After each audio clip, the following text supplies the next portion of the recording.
අද සදහම් චාරිකා දේශකයාණන් වහන්සේ ගොරකාන කදුරුදුව ශ්‍රී දීපාරාම විහාරයේ විහාරාධිකාරී මොරටුව වෙල්ස් කුමරි විද්‍යාලයේ ආචාර්ය පූජ්‍යපාද හැඩිගොල්ලේ චන්දාලෝක ස්වාමින් වහන්සේ. වර්ෂ 1990 මැයි මස 31 වෙනිදා බදුරලිය හැඩිගල්ල සුදුවැලිපොත ග්‍රාමයේදී උපත ලැබූ උන්වහන්සේ වර්ෂ 2001 නොවැම්බර් 17 වනදා ගාල්ල වඳුරබ කුඩලමලහේන ශ්‍රී කස්සප බෝධිරාජ විහාරස්ථානයේදී පැවිදි දිවියට ඇතුළත් ඇත. වර්ෂ 2010 ජුනි 5 වෙනිදා මහනුවර මල්වතු විහාරයේදී උපසම්පදා ප්‍රෝජාවට පත්ව ඇත.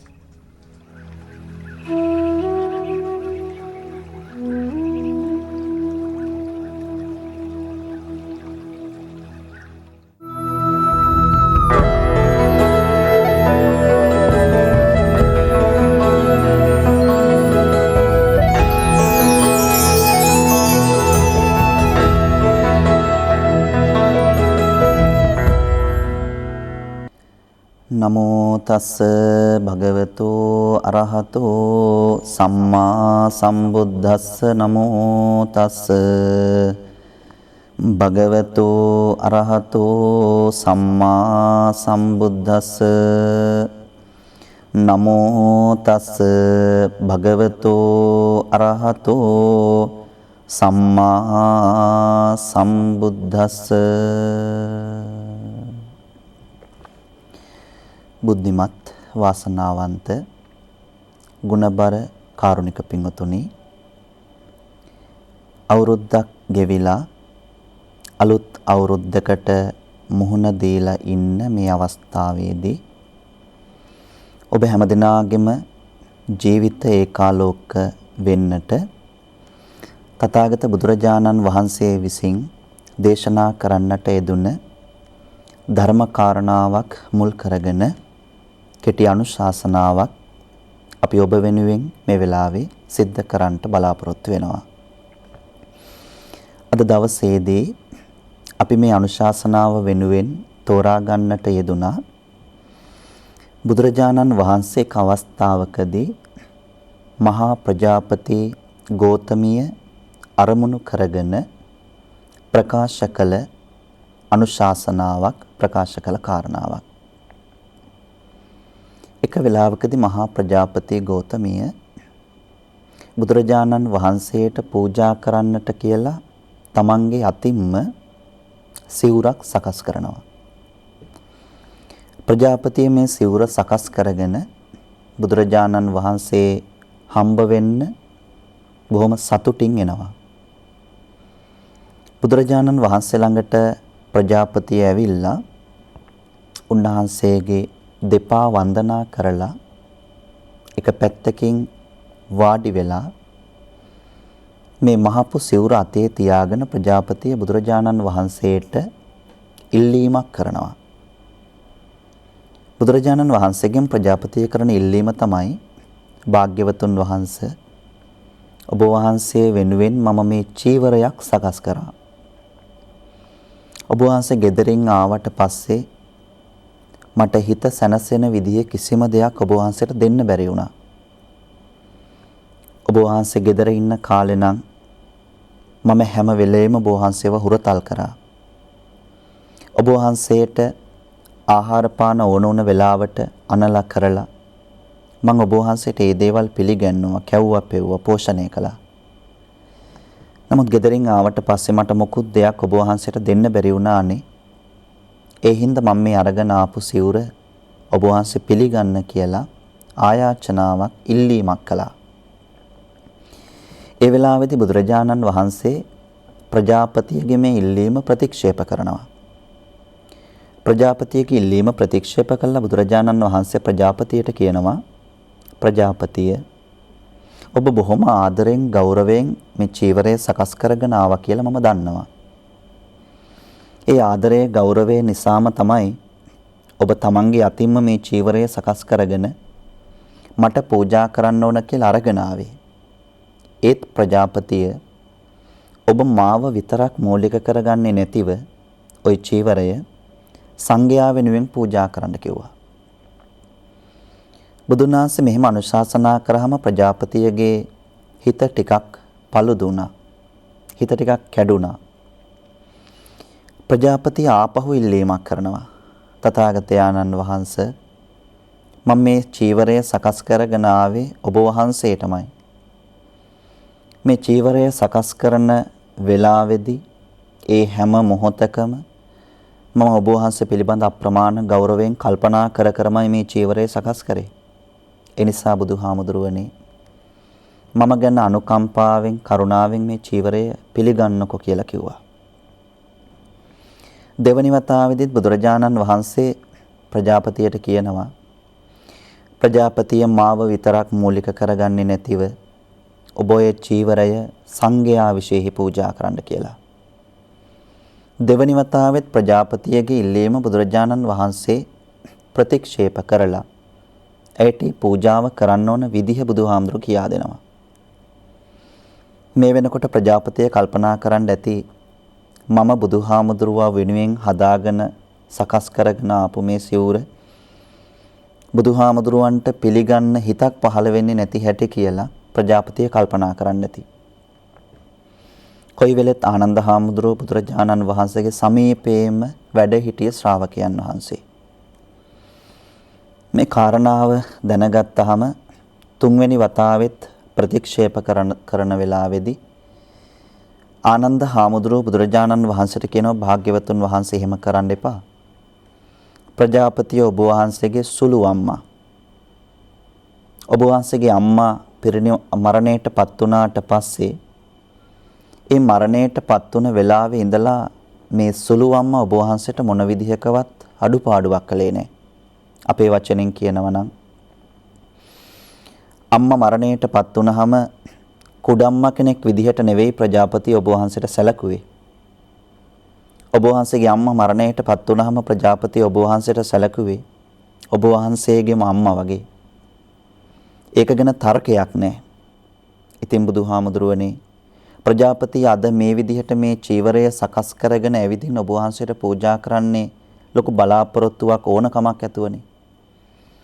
භාග්‍යවතුන් වහන්සේ කරුණාවන්ත වෙලා ප්‍රජාපතියගේ මේ පිළිගැන්වීම ප්‍රජාපතියගේ මේ පූජාව කරුණාවන්ත සිතින් පිළිගන්න කිව්වා ඇයට අනුකම්පා පිණිස. ආනන්ද හාමුදුරුවන්ට ඒ වෙලාවේ බුදුරජාණන් වහන්සේ ප්‍රකාශ කරනවා ආනන්ද ප්‍රජාපතිය මගේ සුළු අම්මා. ඇයට තියෙන අතිශය ගෞරවාදරය නිසා තමයි මම තෙවනි වරටත් ඇයට කියන්නේ මේ චීවරය මහා සංඝරත්නය අරමුණු කරගෙන පූජා කරන්න කියලා. ආනන්ද ඔබ දන්නවද ඇයි මම එහෙම කියන්නේ කියලා? ආනන්ද මේ චීවරය පුද්ගලික පූජාවක් විදිහට මට පූජා කළොතින් ඇයට මේ ඔස්සේ ලැබෙන්නට ඕන ඉහළම ඵලය ලැබෙන්නේ නෑ ආනන්ද. ඒක පුද්ගලික පූජාවක් වෙනවා. ඒක පෞද්ගලිකත්වයට බර වෙනවා. ආනන්ද යම්කිසි විදිහකින් ගෝතමියට හිත හදාගෙන මේ පූජාව බුද්ධ ප්‍රමුඛ මහා සංඝරත්නය වෙනුවෙන් කියන අදහස චේතනාව ඇති කරගෙන දෙන්න පුළුවන් නම් ආනන්ද ප්‍රජාපතියගේ මේ පූජාවෙන් ලබන්න පුළුවන් ඉහළම පුණ්‍ය ශක්තිය ඉහළම කුසල ශක්තිය ප්‍රජාපතියට ලබන්න පුළුවන් කිව්වා. ඒ විතරක් නෙවෙයි ආනන්ද ප්‍රජාපතිය මේ චීවරය මහා සංඝයා විශේෂෙහි බුද්ධ ප්‍රමුඛව පූජා කරද්දී සංඝ කියන වචනයට මමත් අයිති වෙනවා මමත් ඇතුළත් වෙනවා ආනන්ද. ඒ නිසා සංඝ කියන වචනයට ඇතුළත් වෙන සංඝ කියන වචනයට අයිති වන මමත් ඒ පූජාවේ අයිතිකාරයෙක් කොටස්කරුවෙක් බවට පත් වෙනවා ආනන්ද. ඒ නිසා මම තෙවනි වරටත් ප්‍රජාපතියට මේ චීවරය සංඝයා විශේෂෙහි දෙන්න කියලා අනුශාසනා කළේ ඒ නිසයි කියලා බුදුරජාණන් වහන්සේ ආනන්ද හාමුදුරුවන්ට ඒ වෙලාවේ අනුශාසනා කරනවා. පින්වතුනි ඔබේ ජීවිතය තුළ ඔබට යම්කිසි දෙයක් පිළියෙල කරලා සකස් කරලා මහා සංඝරත්නය අරමුණු කරගෙන පූජා කරන්න පුළුවන්කම තියෙනවා නම් එතනදී ඒ තුලින් ඔබට වචනයෙන් කියන්න පුළුවන්කමක් නැති මහා බරපතල පිනක් කුසලයක් ජනිත වෙනවා උපදිනවා කියලා බුදුරජාණන් වහන්සේ දේශනා කරනවා. උන්වහන්සේ කාරණාව සමහර තැනකදී බොහොම ගැඹුරින් පැහැදිලි කරලා දෙනවා. මහා සංඝ නැත්නම් සංඝ මේ වචනයට අයිති වෙන පිරිස මොනතරම්ද? gedara dore දානමාන ආදී පින්කම් කරලා තියෙනවා නම් ඔබ හාමුදුරුවරු කීපනමක් හරි ගෙදරට වඩම්මලා වසරකට එකවරක් හරි ගෙදර දාන ටිකක් ඔබ පූජා කරලා තියෙනවා නම් ඔබ නිතර අහලා තියෙන කාරණයක් තියෙනවා ඒ දානය පූජා කරන වෙලාවේ. දාන පූජාව සිද්ධ කරන්න සංඝසතු කරන්නට කලින් ධර්මානුශාසනාව සිද්ධ කරන භික්ෂූන් වහන්සේ හාමුදුරුවෝ නැවත නැවත කියනවා මේ ආහාර දාණය සකස් කළේ 3 කාලයක මහා සංඝරත්නයට. මේ ඉදිරිපිට ඉන්න හාමුදුරුවරුන්ව ඔබ තියාගන්නේ කාය සාක්ෂි විදිහට. මේ ආහාර දාණය අයිතිකරුවන් වෙන්නේ මේ වැඩ ඉන්න හාමුදුරුවරු කීප නම විතරක් නෙවෙයි. මේ ආහාර දාණය අයිතිකරුවන් වෙන්නේ 3 කාලයක මහා සංඝරත්නය. එතනදී තවදුරටත් පැහැදිලි කරනවා 3 කාලයක මහා සංඝරත්නය කොයිතරම් පිරිසක්ද? තථාගත බුදුරජාණන් වහන්සේ ඇතුළුව ආනන්ද නන්ද රාහුල මහා කාශ්‍යප ආදී කොට ඇති කෙලෙස් ඇති නැති සියලුම භික්ෂුන් වහන්සේලා මේ ආහාර දාණය අයිතිකරුවෝ වෙනවා. ඒ වගේම තමයි අද වර්තමානයේ ලෝකය පුරාවට වැඩ ඉන්න හැමදෙනා වහන්සේමත් අයිති වෙනවා. අනාගතයේ මේ ශාසනයට ඇතුල් වෙන හැමදෙනාමත් අයිති වෙනවා. මේ අයිතිය නැත්නම් මේ වෙන් කිරීම මේ පූජා කිරීම පිළිබඳව කෙනෙකුට හොඳට දැනෙන්න නම් තෙරුවන් පිළිබඳ වැටහීමක් තියෙන්නටම ඕන. තෙරුවන් පිළිබඳ වැටහීමක් නැති කෙනෙකුට මේ පිළිබඳ හිත ප්‍රසාරණය වෙන්නේ නැහැ. හිත දිගෑරෙන්නේ නැහැ. හිත ප්‍රසාරණය වෙන්නේ දිගෑරෙන්නේ බුදුහාමුදුරුවන් වහන්සේ ගැන යම් පමණකටවත් අවබෝධයක් තියෙන කෙනෙකුට. හිත ප්‍රසාරණය වෙන්නේ බුදුරජාණන් වහන්සේ මොන තරම් ගුණස්කන්ධයකින් යුතු වුණ කෙනෙක්ද කියන එක ගැන යම් පමණකටවත් දැනුම් තේරුම් ඇති කෙනෙකුට. එවැනි අයට දැනෙනවා මොනතරම් කැපකිරීමක් සංසාර ජීවිතේ බෝධිසත්වයන් වහන්සේ සිද්ධ කළාද කියලා ඒ අයට දැනෙනවා. ඇසල පොයේ දවසේ මහරෑ ඉපදිලා දවසක්වත් නැති තමන්ගේ ලෙයින් ඉපදුන දරුවෙක්ව තාත්තා කෙනෙකුට දාලා යන්න පුළුවන්ද කියලා බුදුරජාණන් වහන්සේ ගැන දැනෙනවා අවබෝධයක් ඇති වෙනවා කරුණු කාරණා දන්න කෙනෙකුට. මුළු කිඹුල්වත් නුවරටම අනබෙර යවලා මුළු කිඹුල්වත් නුවරම අනබෙර ගස්සවලා කිඹුල්වත් පුරේ හිටපු රූපයෙන් අගතැන්පත් වුණ යශෝදරාව වගේ කෙනෙක් දාලා එළියට බැහැලා යන්න පුළුවන්ද කියලා අවබෝධයක් ඇති වෙනවා. ඒ පරිත්‍යාගය ඒ අතෑරීම මොනතරම් ශ්‍රේෂ්ඨයිද කියලා කෙනෙකුට හිතෙනවා. ඒ අවබෝධය ඇතුව තමයි ඒ අවබෝධය තියෙන්නට ඕන මේ පිළිබඳ තේරෙන්න දැනෙන්න. සරියුත් හාමුදුරුවෝ ගැන වුණත් එහෙමයි මහා සංඝ කියන කොටසට සරියුත් හාමුදුරුවෝත් අයිති වෙනවා. උදාහරණයක් විදිහට සාරිපුත්ත මහරහතන් වහන්සේ සරියුත් හාමුදුරුවෝ අපිට වඩා කොච්චර ඉදිරියෙන් හිටපු කෙනෙක්ද? උන්වහන්සේ තුල අපිට වඩා මොන තරම් ಗುಣ කදම්බයක් තිබුණද? ඒවත් දැනෙන්න වැටහෙන්න බණ පොතපත කියවන්නටම ඕන පින්වතුනි. ධර්ම ශ්‍රවණය කරන්නටම ඕන පින්වතුනි.